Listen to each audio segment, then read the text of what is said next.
벚꽃 야담 방문해주셔서 감사합니다. 구독, 좋아요, 알림 설정은 여러분의 사랑입니다. 벚꽃 야담 이야기 시작하겠습니다. 조선 어느 고을에 소리꾼 아버지와 딸 소담이 살고 있었습니다. 소담의 어머니는 사대부 가문의 이남 삼녀 중 둘째 딸 설아였답니다. 설아는 하온의 판소리에 매료가 되어 사랑하게 되었죠. 그리하여 부모님이 모르는 곳으로 도망을 가 두 사람은 딸 소담이를 낳고 살고 있었습니다.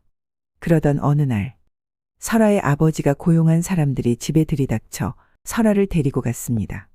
설아는 어린 딸이 있다며 풀어달라 애원해도 소용이 없었답니다. 아씨, 죄송합니다요. 대감마님이 무조건 끌고 오라고 하셔서 저도 어쩔 수가 없습니다요. 설아는 그렇게 가마에 실려갔던 거죠. 집에 돌아온 하온은 어린 딸 소담은 울고 있고 설아를 사방팔방 찾아 뛰어다녔지만 어디에도 없었습니다. 그리하여 하온은 설아가 도망간 걸로 오해를 했던 거죠. 소담의 아버지 하온은 그 고을에서 알아주는 소리꾼이었습니다.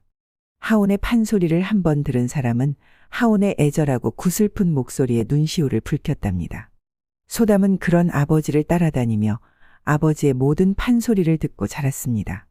그러던 어느 날 5살 소담이는 아버지가 집안일을 하며 판소리를 하니 마루로 쪼르륵 올라가 북으로 장단을 맞춰주는 것이 아니겠어요. 하온은 그런 소담이 귀여워 덩실덩실 춤을 추며 판소리를 했죠. 헌데 하온의 장단은 소름이 돋을 정도로 정확했답니다. 하온은 너무 놀라 판소리를 빠르게도 불러보고 느리게도 불러보았지만 소담은 판소리에 따라 북장단을 기가 막히게 가지고 놀고 있었던 거죠. 하온은 그런 딸을 번쩍 안고 놀라움을 금할 수가 없었습니다. 판소리를 가르칠 때 음정이 약간 틀려도 크게 상관하지 않지만 장단을 틀리는 것은 다른 문제이었으니까요. 그만큼 판소리에서는 장단이 제일 중요시하였답니다. 그렇다 보니 5살 어린아이가 장단을 가지고 놀 수 있다는 것은 신동이라 할 수 있었던 거죠.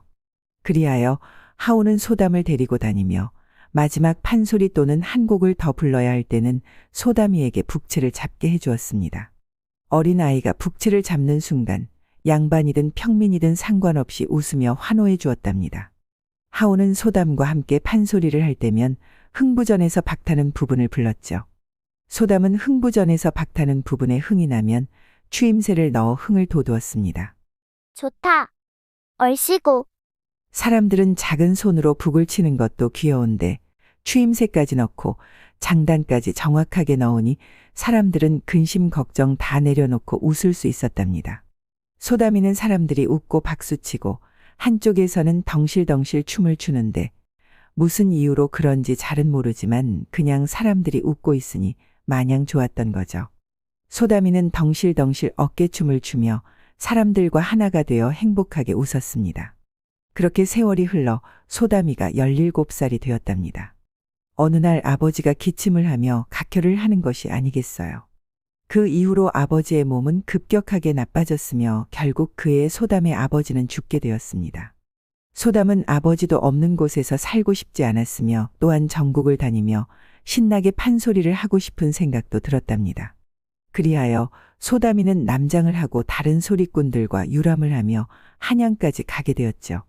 한양에 올라가 제일 먼저 한양 제일 큰 저잣거리 공터에서 판소리로 한번 뻑적지근하고 신나게 놀았습니다.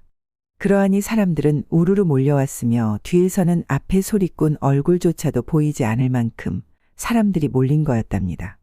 어느 정도 사람들이 몰렸다 생각이 드니 소담이가 부채 하나를 들고 판소리를 시작을 하였죠.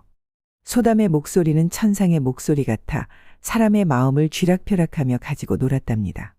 그리하여 사람들은 소담의 판소리에 이끌려 취하고 애절한 대목에서는 다들 눈물을 훌쩍이며 울었습니다. 어쩌면 처녀가 무슨 한이 많아 판소리를 애절하게 부르는지 아이고 눈물 나서 혼이 났구먼. 한양에 올라오니 사람도 많고 소리꾼을 사방에서 불러주니 각자 살 길을 찾아 떠났죠. 소담의 소문은 일파만파 한양 땅에 퍼졌답니다. 그러던 어느 날 여인각에서 소담이를 불렀죠. 그 여인가게는 안 파는 것 없는 큰 상단으로 한양에서 유명한 곳으로 알려져 있었답니다. 그리하여 대행수는 여인각의 단골들을 모시고 고마움의 답례로 차와 음식을 대접하기로 한 날이었습니다.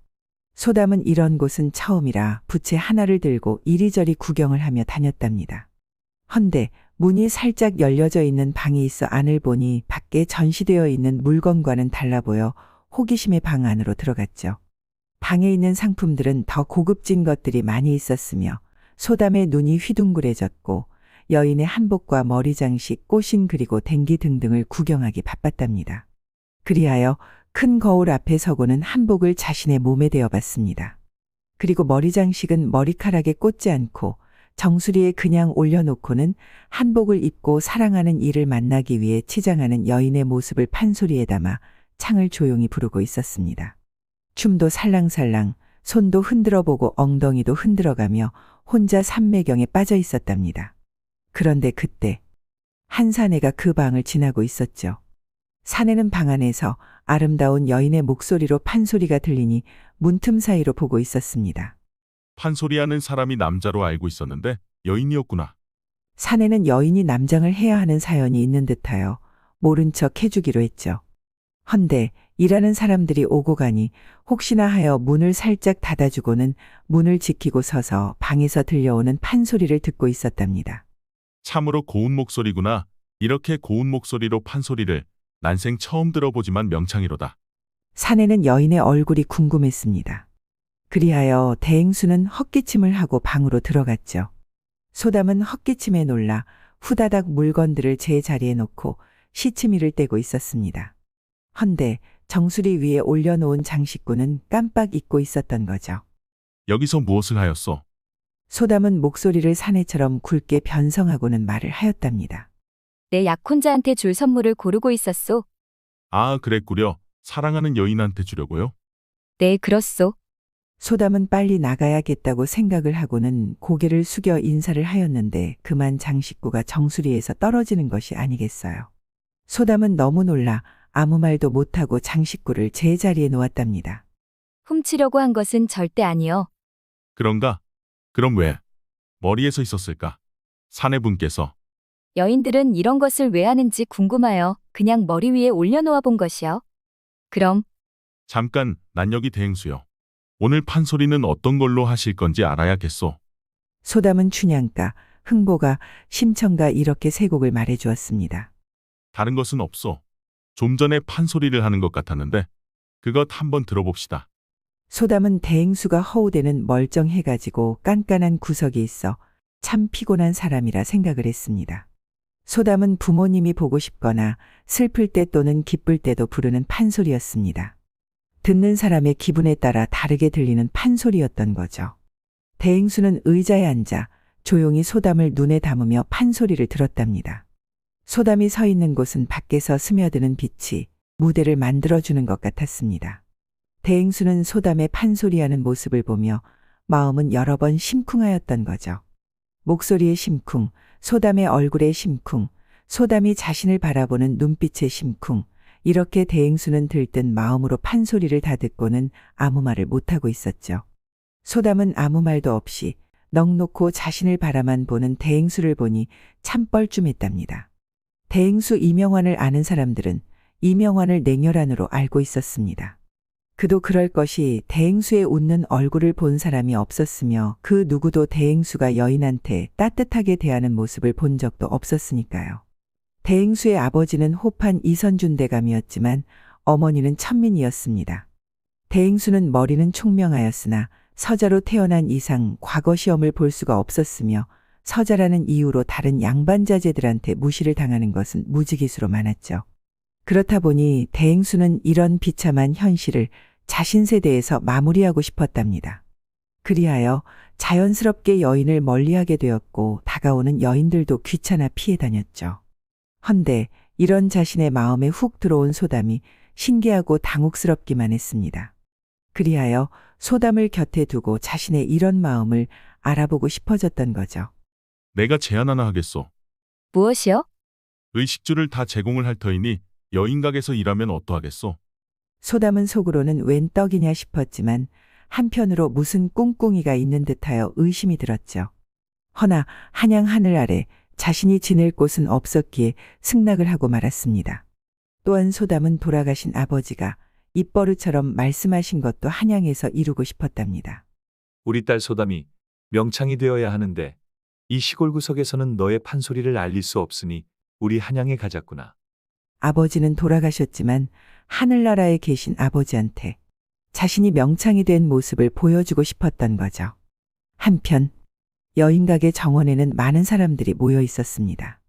봄이 되어 바람은 여인의 마음을 흔들고자 살랑살랑 불었으며 해는 서서히 기울고 여인각의 모든 초롱불이 켜졌답니다.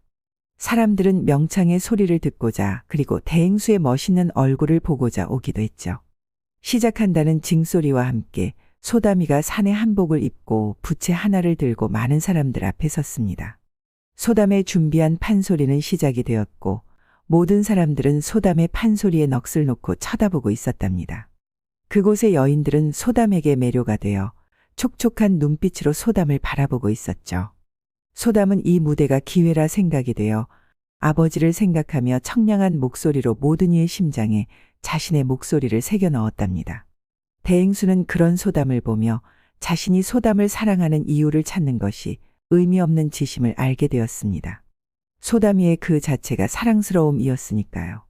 그리하여 대행수는 소담이에게 모든 것을 해주고 싶어졌답니다.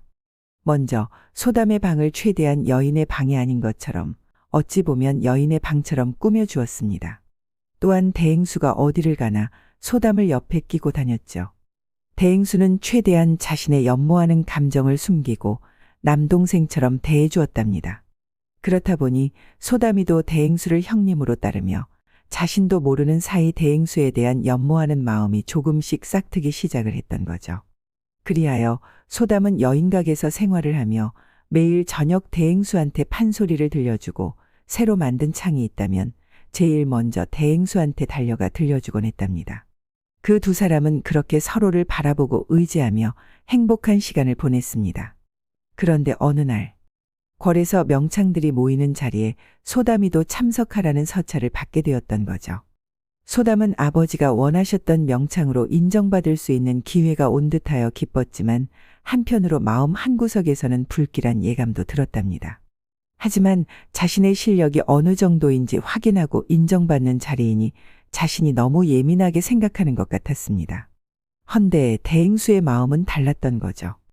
대행수는 소담을 궐에 보내고 싶지 않았답니다. 그동안 소담을 연모한다며 사내와 여인들이 줄을 섰었지만 그 누구도 소담이 근처에도 못 왔던 것은 대행수가 사전에 다 막았기 때문이었습니다. 그 누구한테도 뺏기고 싶지 않았기 때문이었죠. 헌데 궐은 자신의 힘으로는 막을 수가 없는 곳이었답니다. 그리하여 저녁이 되어 판소리를 듣기 전 대행수는 소담한테 조심히 말을 꺼냈습니다. 소담아, 나는 내가 궐에 가지 않았으면 좋겠구나. 저도 궐에 가서 판소리하는 것이 겁이 납니다. 허나 아버지께서 원하셨던 명창으로 인정받을 수 있는 기회라 생각이 듭니다. 대행수는 소담이의 확고한 말을 듣고 더 이상 막을 수가 없었답니다. 소담아, 내가 너를 한번 안아봐도 되겠느냐? 소담은 대답 대신 고개를 끄덕끄덕 대답을 하였죠.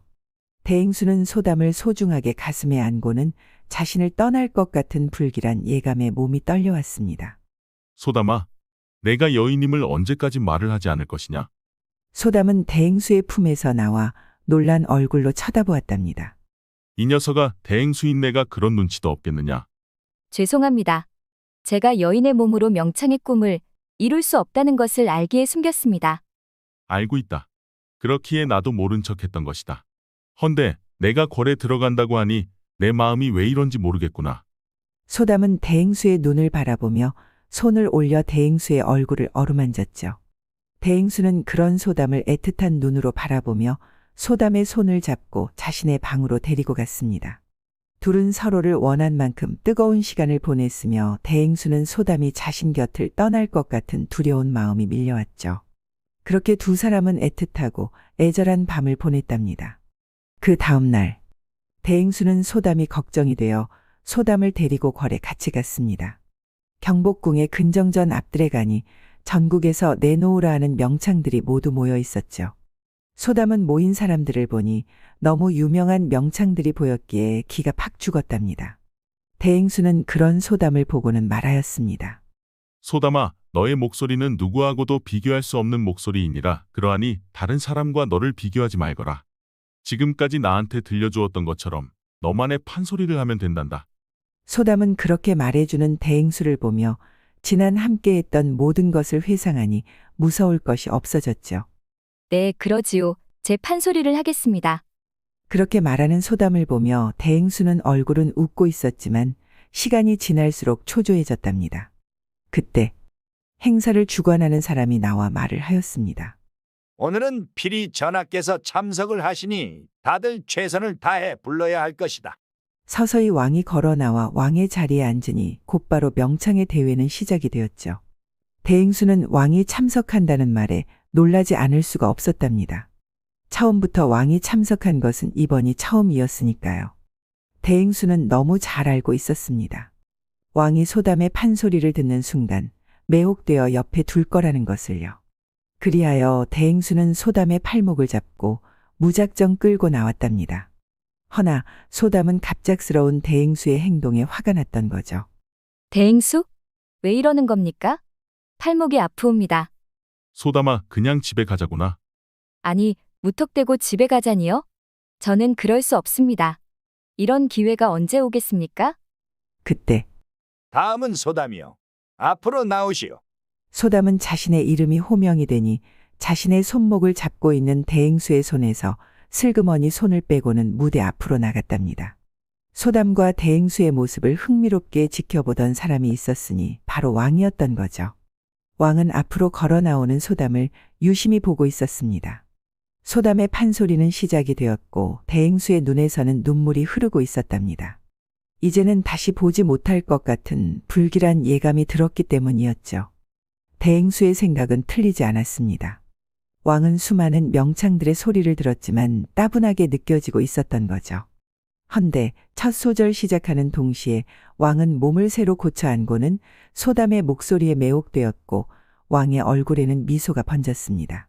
왕의 표정을 지켜보던 신하들은 왕이 좋아하는 소리꾼이 나와 안도의 숨을 쉬었답니다. 그리고 그곳에 모인 명창들도 소담의 노래를 듣고는 놀라지 않는 사람이 없었죠. 소담의 판소리는 힘있게 뻗어갔으며 끝까지 흐트러지지 않는 성량은 타고난 것이었기에 그 누구도 범접할 수 없는 영역이었습니다. 그리하여 소담은 그렇게 원했던 명창으로 등극이 되어 기뻐하며 대행수를 찾았답니다. 허나 대행수는 저 멀리에서 소담을 지켜보고 있었던 거죠. 헌데 소담은 대행수를 보는 순간 심장이 덜컥 내려앉았습니다. 자신을 떠나보내려고 준비를 하는 것처럼 보였기 때문이었답니다. 그런 생각이 끝나기 무섭게 왕을 모시는 상선이 소담을 불렀던 거죠. 왕이 기다리고 계시네. 이쪽으로 어서 오시게. 소담은 그제야 대행수가 자신의 팔목을 잡고 끌고 가려는 것을 이제야 알 수 있었던 거죠. 소담은 왕이 부른다고 하니 어쩔 수 없이 끌려가는 심정으로 대행수를 보았습니다. 대행수는 우두커니 소담을 보고만 있었답니다.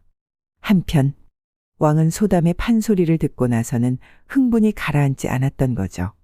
왕은 그동안 풍류를 즐기고 여색을 밝히며 살았지만 소담이한테 느끼는 감정은 지금까지 느껴보지 못한 또 다른 감정이었기에 무지 흥분이 되었습니다. 소담이 왕의 침전에 들고 절을 하였답니다. 왕은 그렇게 앉아있는 소담을 유심히 지켜볼 뿐 아무 말도 하지 않았죠. 소담은 겁이 났으며 대행수가 너무 간절하게 생각이 났지만 너무 때가 늦은 걸 소담은 알고 있었습니다. 왕은 떨고 있는 소담을 보고 생각을 하였답니다. 흥미롭구나. 산의 옷을 입고는 있으나 내 눈에는 여인으로 보이니 말이다. 그리하여 왕은 내시와 궁녀한테 말하였습니다. 모두 나가 있거라. 모든 신하들은 밖으로 나간 후 왕의 부름을 기다리고 있었답니다. 왕은 소담을 보며 말을 했죠. 소담이라 하였지. 내가 너한테 질문을 할 것인데 거짓으로 고한다면 내 목숨을 내놓아야 할 것이다. 너는 여인인 것이냐? 사내인 것이냐? 소담은 너무 놀라 납작 바닥에 엎드려 떨었습니다. 여인이 남장으로 변복하고 왕 앞에서 판소리를 한 것만으로도 죽은 목숨이었던 거죠. 전하 죽을 죄를 지었나이다. 목숨만은 살려주십시오. 왕은 서서히 소담한테 와서는 고개를 들게 하였답니다. 그리고는 소담의 옷을 조심히 풀었습니다. 소담은 두 눈을 감았고 눈에서는 눈물이 흘렀죠. 그런 왕의 손은 미세하게 떨고 있었습니다. 소담의 옷 속에 숨겨져 있는 것을 본 왕은 소담의 옷고름을 소중하게 다시 메어주었답니다.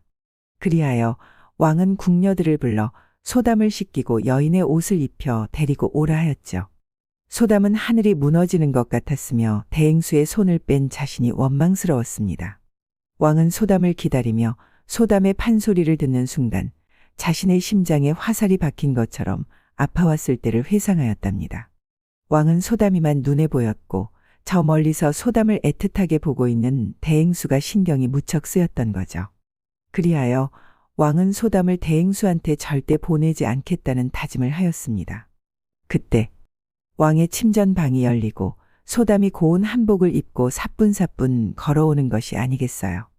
왕의 심장은 떨려왔고 그 떨림은 처음 느껴보는 것이라 왕은 당황스러웠답니다. 다만 소담의 모습과 판소리를 자신만 들을 수 있다고 생각하니 더 흥분이 되었던 거죠. 허나 소담의 표정은 슬픔에 젖어 외로워 보였습니다.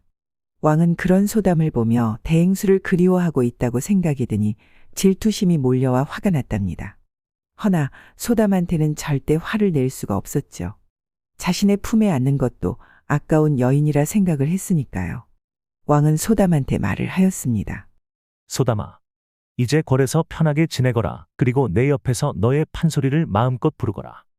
소담은 말은 하늘의 날벼락이 난 듯 청천벽력 같은 소리로 들렸던 거죠. 전하, 저는 혼인을 약조한 사람이 있습니다. 같이 있던 사내더냐. 여인의 몸으로 남장을 하고 궐에 들어와 판소리를 한 것만으로도 너와 그 사내는 차명이다. 내일 조정에 가면 내가 여인임을 알고 분명 말들이 많을 것이다. 소담은 왕의 말을 듣고는 혼비백산이 되어 간절하게 빌었습니다. 전하, 제가 전하 곁에서 판소리를 하겠습니다. 부디 대행수만은 살려주십시오. 왕은 소담의 입에서 대행수 말이 나오니 또 화가 치밀어 올라왔죠.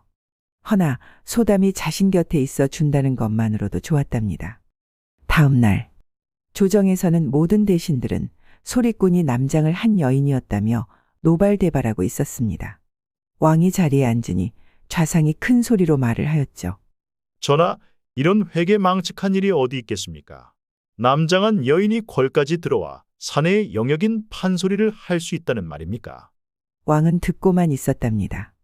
전하, 이 일은 그냥 놔두시면 아니 되십니다. 앞으로 여인들이 너도 나도 할 것 없이 판소리를 하겠다 할 것입니다. 사방에서 조정 대신들이 아니 되옵니다 말만 하니 왕은 속이 터져 말을 하였습니다. 어찌 대신들은 되옵니다 말하는 사람이 한 명도 없다는 말이더냐. 너희들도 어제 듣지를 아니하였느냐. 여인의 판소리가 어떻게 들렸느냐. 좌상부터 답하지요. 판소리는 흠 잡을 데가 없었습니다. 허나 도승지는 어찌 들었느냐. 맑고 청량하여 많이 놀랐나이다. 이 모든 사람들은 소담의 판소리에 매혹이 되었기에 실력은 인정을 하였답니다. 여인의 몸으로 남장을 하고 궐에 들어왔을 때는 목숨을 내놓고 들어온 것이 아니더냐. 그만큼 사내들이 판소리는 사내의 예술이라 선을 긋고 여인들은 근처에 오지도 못하게 했으니 오죽하면 목숨까지 걸고 궐까지 아니 나한테 보여주려 하였겠느냐. 짐은 실력 있는 여인들이 사내들의 그늘에 가려 그동안 빛도 못 보고 사라졌을 여인들이 아깝게 느껴졌도다. 그리하여 짐은 앞으로 여인들에게도 기회를 주려고 한다. 대신 소담은 죄가 가볍지 않아 죽을 때까지 궐에서 나가지 못하는 걸로 벌을 줄 것이다. 그러니 이 일로 왈가왈부하지 말거라. 조정 대신들은 왕의 독단적인 행동에 당혹해했으며 왕이 소담이란 여인에게 푹 빠졌다고 생각을 하였습니다.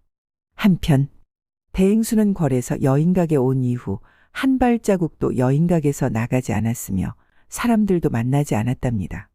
그리고 소담이와 함께했던 방에서 소담만 생각하며 상사병에 걸려 꼼짝도 하지 않았던 거죠.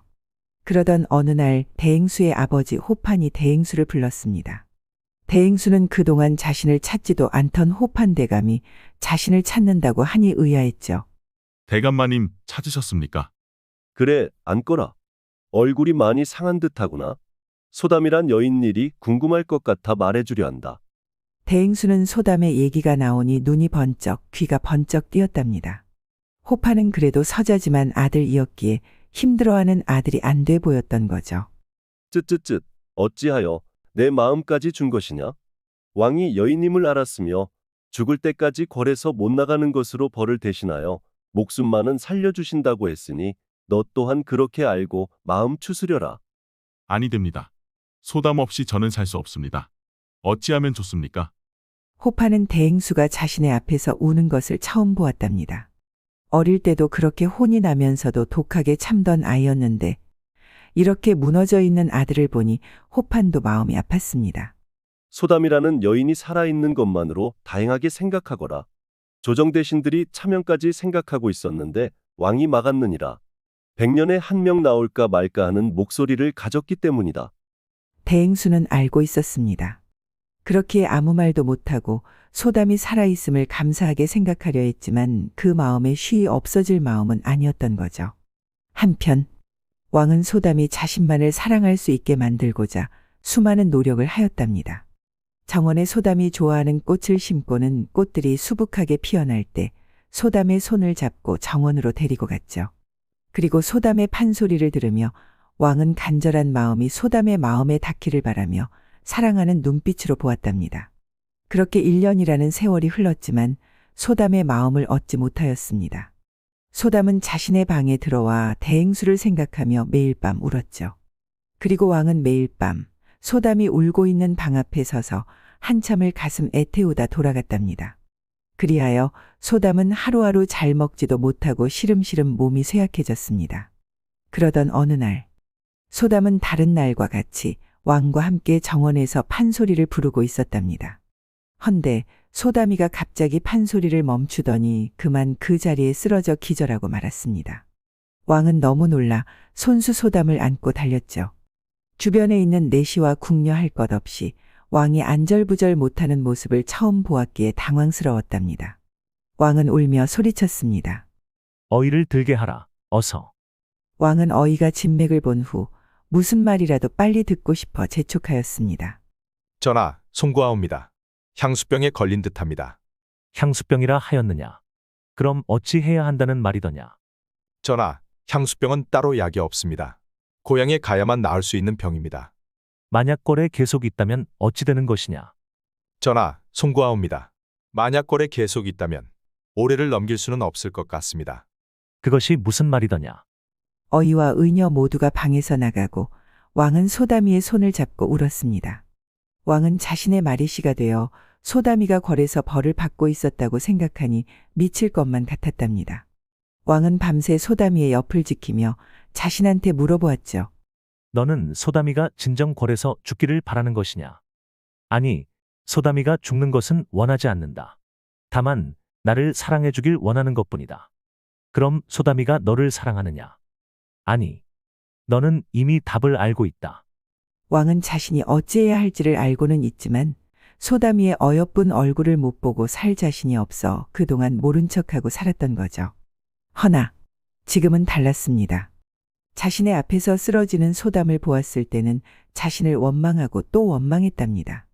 이제 보내는 시간이 된 듯하여 상선을 불렀습니다.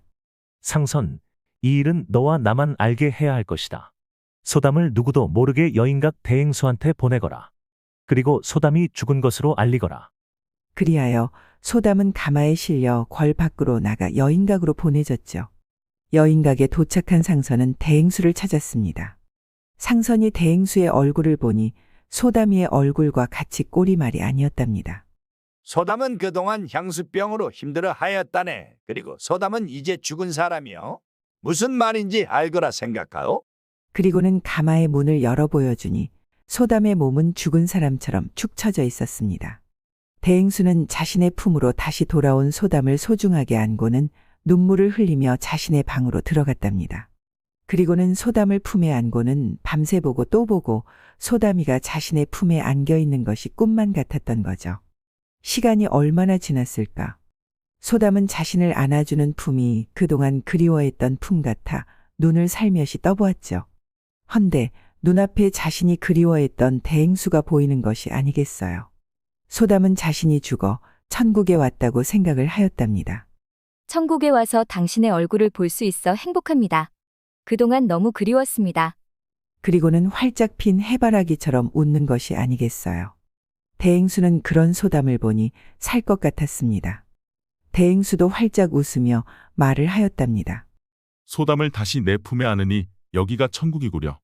소담은 이상하다는 생각이 들었죠. 여기가 천국 맞습니까? 마음 편하고 행복하면 그곳이 천국 아닙니까? 소담은 서서히 일어나 주변을 보고 대행수의 얼굴을 두 손으로 만졌습니다. 꿈에 그리던 대행수가 자신의 손에 만져지니 그제야 여인각에 온 것을 알게 되었답니다. 그리고 소리 없이 울며 대행수의 품에 안겼죠. 그때 두 사람의 새끼손가락에 붉은 실로 이어져 있는 것이 햇빛에 비추었고 그 실은 황금빛으로 빛났습니다. 그리하여 소담은 여인 다마로 다시 태어나 대행수와 혼례식을 하였죠.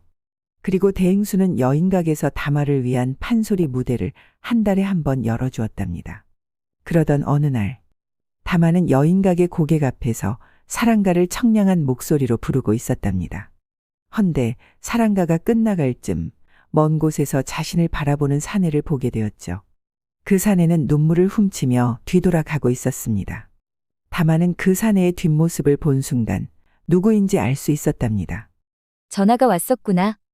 사랑가를 끝낸 다마는 대행수 품에 안겨 유유히 안으로 들어갔죠. 한편 왕은 먼발치에서 사랑하는 여인의 판소리를 들었을 때는 심장에 활이 박히는 듯 아팠습니다. 허나 소담이 아파하는 모습을 보는 것은 더 아팠기에 왕은 소담의 판소리를 듣는 것만으로도 행복해하며 궐로 향했답니다. 그리하여 다마와 대행수는 오래오래 사랑가를 부르며 행복하게 살았다는 벚꽃 야담 이야기였습니다. 사랑에 관련된 사자성어 중에 연모지정이 있습니다. 연모지정은 사랑하는 사람이 있지만 만나지 못하고 그리워하는 마음을 담은 사자성어입니다. 꼭 대행수와 왕이 소담을 연모하여 그리워하는 마음을 그대로 담은 사자성어라 생각해 봅니다. 벚꽃 야담. 구독, 좋아요, 따뜻한 댓글은 여러분의 사랑입니다. 이 영상을 보시는 모든 분들이 벚꽃 야담과 좋은 인연을 맺어 항상 행복이 가득하셨으면 좋겠습니다. 오늘도 행복한 하루 보내세요.